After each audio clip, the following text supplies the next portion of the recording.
Karan Johar, depression, medical condition, क्या क्या आता है? See, that is what I'm saying ना, like लोगों को यहाँ पे पता भी नहीं है कि the medication also what the doctor was giving, you know, but before giving the medication, did he do any kind of counseling session with Sushant? You need to do counseling therapies as well. If the doctor himself didn't know about the counseling session, didn't know about the root cause for his depression, then how can you fucking prescribe him a medicine?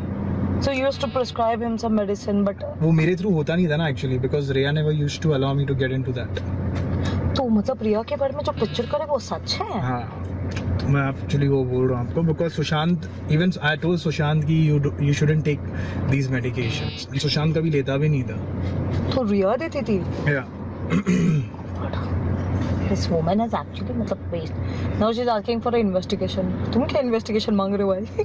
नहीं, हाँ actually वो खुद, उसने खुद एक, पता नहीं वो कुछ एक और शायद she is also gonna be doing something, I don't know. क्या करे या ना करे, तो Karma it's gonna hit you back. If you have done something wrong, then it's gonna come you back for sure. वो सामी अहमद जो कि सुशांत सिंह के पर्सनल ट्रेनर रहे हैं और 5 साल के लिए लगातार वो सुशांत सिंह के पर्सनल ट्रेनर रहे हैं, और इतना ही नहीं पर न कि सिर्फ एक पर्सनल ट्रेनर पर उनके एक अच्छे दोस्त भी रहे। जो काउंसलिंग की बात हो रही थी, जिन 6 डॉक्टर्स को लेकर बात हो रही कि नवंबर 2019 से जहां सुशांत सिंह करीबन 5 से 6 डॉक्टर्स के पास जो है वहां पर जाते थे, मेडिसिन करते थे, जबकि उनके परिवार ने बताया था कि सुशांत सिंह जो है वो सेहत में काफ़ी तंदुरुस्त है, उनकी जो हेल्थ कंडीशन है वो अच्छी है, उसके बावजूद जो मेडिसिन खाए जाते थे वो कहीं ना कहीं रिया चक्रवर्ती के ओर से दी जाती थी। उनकी जो काउंसलिंग को लेकर जो डॉक्टर्स के पास वो जाते थे, वो न कि जो डॉक्टर्स को इतना तक नहीं पता था कि वो जो डिप्रेशन की डीप रूट क्या आखिरकार कॉज है, उसके बावजूद उनको मेडिसिन दिए जाते थे, क्योंकि ये पूरा कंट्रोल जो था वो रिया चक्रवर्ती करती थी। और ये खुद उनके पर्सनल ट्रेनर जो है, जो न कि सिर्फ उनके ट्रेनर पर दोस्त रहे, करीबन 5 साल से लगातार रोजाना उनको फिटनेस ट्रेनिंग जो ट्रेनिंग दी जाती थी फिटनेस की, वो उनके साथ रहते थे। उनकी पर एक तरफा अब जो सच्चाई सामने आ रही है कि कहीं ना कहीं पर उन्होंने ये तक बताया है कि रिया चक्रवर्ती के सुशांत सिंह के ज़िंदगी में आना उसके बाद कई चीज़ें बदल गई है।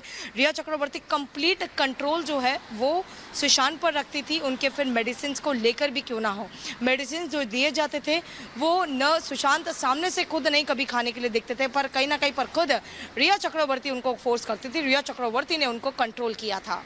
देखिए, सवाल इसलिए उठाने पड़े क्योंकि मैं जिस फिल्म इंडस्ट्री या टेलीविज़न इंडस्ट्रीज़ को बिलोंग करता हूँ, जो मेरे वरिष्ठ सदस्य हैं, जो मेरे सीनियर्स हैं, जो आमतौर पे अवार्ड नाइट्स होती हैं या कोई भी मीडिया या सोशल फंक्शंस होते हैं, तो वहाँ पे they try to outdo each other, एक दूसरे को धक्का दे के आगे जाने की कोशिश करते हैं कि I am representing the industry, I am the representative of the industry. इन लोगों का वैसे नॉर्मल ये रवैया रहता है क्योंकि वहाँ शायद इनाम इकराम मिलने होते हैं, नाम होना होता है। यहाँ पे इनाम नहीं मिलने वाले हैं, यहाँ पे किसी के लिए स्टैंड लेना पड़ेगा जो कि शायद उनका राइवल था या एक फेलो एक्टर था जिसको वो लोग पसंद नहीं करते होंगे, या whatever, for whatever reasons everybody tries to save their skin. तो मुझे बहुत बुरा लगा कि आप देखिए, मुंबई में मैं रहता हूँ, मुंबई में अगर एक ऑटो रिक्शा वाले से भी किसी की लड़ाई हो जाती है ना, तो सब ऑटो रिक्शा वाले इकट्ठे हो जाते हैं। हमारी फिल्म इंडस्ट्री क्या इतनी गई गुजरी है कि हमारे बीच में से एक आदमी को ऐसा नहीं कि थप्पड़ मार के साइड कर दिया गया हो, ऐसा नहीं हुआ, उसको जान से मार दिया गया, वो भी उसके घर में जाकर। देखो, शुरू में मैं समझता हूँ कि जब खबर आई कि सुशांत ने सुसाइड कर लिया है, तो मैंने भी कंडोलेंस के उस पर इंस्टाग्राम पे डाले, जैसे सब ने डाले, मिस्टर बच्चन ने डाले, शाहरुख साहब ने डाले, सलमान सर ने भी डाले, बड़े करण जौहर ने, सब लोगों ने डाले। लेकिन 2-3 दिन के बाद जब ऐसे समझ में आने लग गया कि there is some foul play involved, तो मैं तो कोई क्लास में अपने स्कूल में भी फर्स्ट नहीं आता था, ना कॉलेज में फर्स्ट आता था, और ना ही इंडस्ट्री में कोई बड़ा इंटेलिजेंट माना जाता हूँ। लेकिन अगर मुझ जैसे एवरेज अकल के आदमी को भी ये बात समझ में आ रही है कि something is amiss in this whole story और थ्योरी, तो क्या जो इतने इंटेलिजेंट लोग हैं हमारी फिल्म इंडस्ट्री के और टीवी इंडस्ट्री के, इनको नहीं समझ में आ रही होगी। अब मुझे आगे, I am junior in the sense कि मेरे से बहुत ज़्यादा सीनियर एक्टर्स हैं, मेरे से बहुत ज़्यादा नामचीन भी है, एक्सपीरियंस भी है, एज में भी हर तरह से मुझसे बड़े लोग हैं। ये उनका फ़र्ज़ बनता है ना आगे आके बात करना और पॉइंट आउट करना कि हमारा एक बच्चा मार दिया किसी ने, यार इसकी सीबीआई इंक्वायरी बैठाओ, या अगर मुंबई पुलिस भी कर रही है तो उनसे ढंग से बात मतलब पूछा जाए। बिकॉज क्या हो गया कि बहुत जल्दी इसके बारे में वर्डिक्ट दे दिया गया by the honourable home minister of Maharashtra कि ये तो सुसाइड का केस है, इसको तो हम लोग बंद कर देंगे। फिर जब सुशांत की जिस दिन डेथ हुई थी तो वो जो डीसीपी साहब थे उन्होंने बाहर निकल के बोला कि हम लोग इन्वेस्टिगेशन तो करेंगे बट प्राइमा फेसी ये सुसाइड लग रहा है। तो सर प्राइमा फेसी सुसाइड लग रहा है, आपने उसकी गर्दन की हड्डी चेक की है क्या? आप डॉक्टर हैं, मैं सिर्फ ये जानना चाहता हूँ डीसीपी साहब से, क्या आपने उसकी गर्दन की हड्डी चेक की थी? क्या आपको पता है कि सुसाइड के अंदर गर्दन की हड्डी 99% टाइम में टूट जाती है? अगर उसकी गर्दन की हड्डी नहीं टूटी है तो unless until you are 100% sure कि ये फाउल प्ले नहीं इन्वॉल्व है, आप कैसे बोल सकते हैं? ये तो क्रिकेट में जैसा होता है ना कि ऑन फील्ड अंपायर जो है थर्ड अंपायर से पूछ रहे हैं यूं करके और साथ में चुपके से उंगलियों कर देते हैं यूं आउट। तो मतलब यू आर ऑलरेडी प्रेजुडिस वाली बात होगी ना, किसी के दिमाग में ऑलरेडी आप ये जजमेंट डाल रहे हैं कि ये सुसाइड है। जिन अभिनेताओं ने ड्रग्स नेक्सस बनाया उनको बेनकाब करना, बॉलीवुड का बदनाम करना कैसे हो गया? और जो लोग सुशांत की हत्या पर चुप रहे वो ड्रग्स नेक्सस के खुलासे पर हंगामा क्यों कर रहे हैं? और सबसे बड़ा सवाल, क्या कातिलों को बचाने के लिए बॉलीवुड की एक लॉबी सुशांत के समर्थकों को निशाना बना रही है? ये सवाल भी सिर्फ मैं नहीं, मेरे साथ आज पूछ रहा है सारा भारत। जिस थाली में खाते हैं उसमें छेद करते हैं।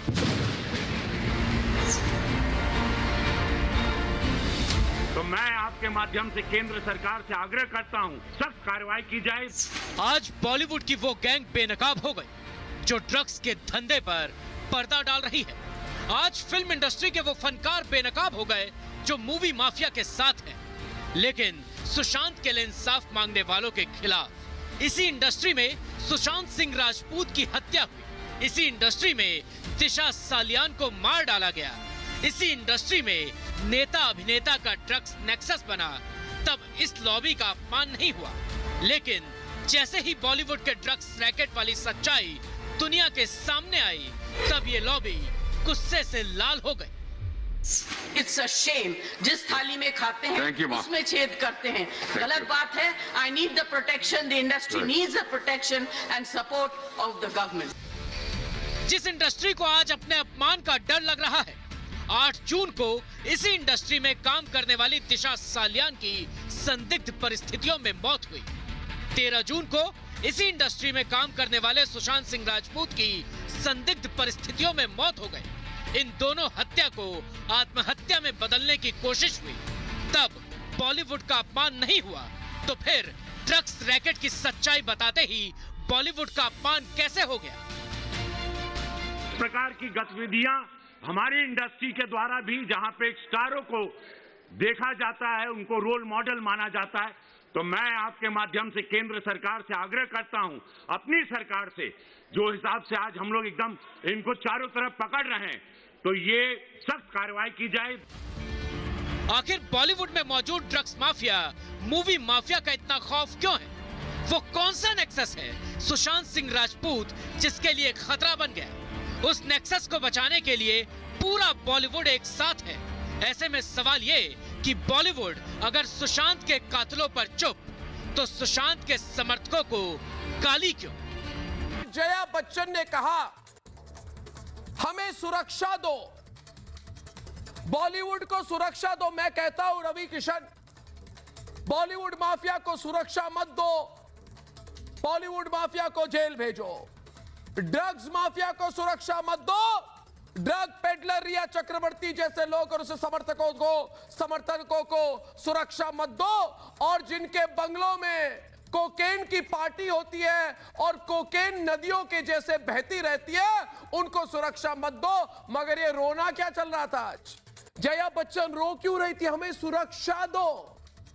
अरे 3 महीने से आवाज नहीं निकली उनकी, और ना ही उनकी ना ही महानायक की। आज गए और बोले हमें सुरक्षा दो। मैं कहता हूं सुरक्षा मत दो, इनका बहिष्कार करो। रवि किशन जी, ये क्या हो रहा था? रवि किशन, आपने क्या किसी और की थाली में खाया और छेद किया? ये क्यों कहा जा रहा है? इस तरह की भाषा का प्रयोग क्यों हो रहा है? रवि किशन जी, पूछता है भारत।